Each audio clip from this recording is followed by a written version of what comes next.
নমস্কার বন্ধুরা, আজকে আলোচনা আমার মকর রাশি বা মকর লগ্নের যারা আছেন তাদের জন্য সেপ্টেম্বর মাস এই যে নবগ্রহের যে সঞ্চার কি রকম আনতে পারে, কি কি ফেভারেবল টাইম পিরিয়ড আপনারা পাবেন সে বিষয়ে আলোচনা করব। প্রথমেই বলি, আপনাদের লগ্ন লর্ড এবং রাশি লর্ড যে হচ্ছে শনিদেব আপনার থার্ড হাউসে গোচর করছে। তো এই টাইম পিরিয়ডটাতে আপনি দেখতে পারবেন আপনার লাইফের মধ্যে আপস ডাউন কিন্তু থাকবে।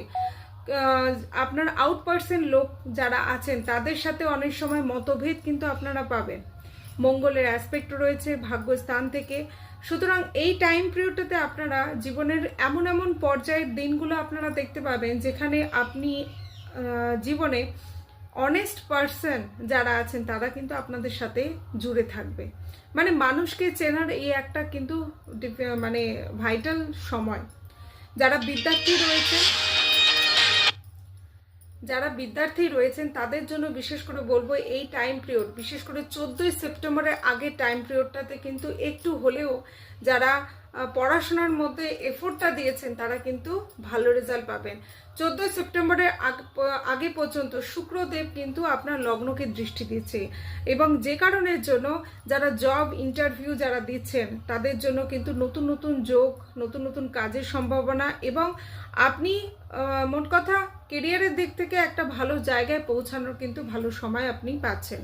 বিশেষ করে এই মকর রাশি জাতক বা জাতিকা যারা আছেন তাদের জীবনে কিন্তু কোথাও না কোথাও একটা ইমোশনাল ব্যাপারটা কিন্তু ভীষণভাবে কাজ করে। তো যদি আপনার চার্টে যদি চন্দ্রের অবস্থান যদি ভালোভাবে থাকে তো ডেফিনেটলি এই টাইম পিরিয়ডটাতে ভালো পার্সন আপনার লাইফে কিন্তু আসবে, যে যারা অনেস্ট, যারা লয়াল হবে আপনাদের জন্য। ঠিক আছে, এই টাইম পিরিয়ডটাতে আপনাদের হেলথের দিক থেকে একটু হলেও আপনাদেরকে খেয়াল রাখতে হবে, বিশেষ করে কারণ সূর্য, বুধ আর কেতুর যে ত্রিগ্রহী যোগ রয়েছে সেটা কিন্তু অষ্টম ঘরে।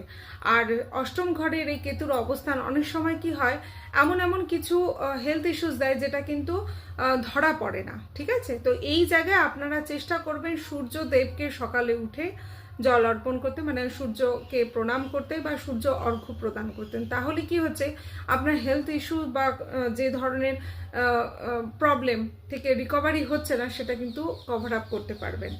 এই সময় ছোটোখাটো ভ্রমণ বা ছোটোখাটো যাত্রা কিন্তু হবে, তবে বিশেষ করে বলবো শনিবার এবং মঙ্গলবারের দিনগুলোতে চেষ্টা করবেন সেই দিনগুলো একটু রাত্রেবেলা ড্রাইভ করা অ্যাভয়েড করতে।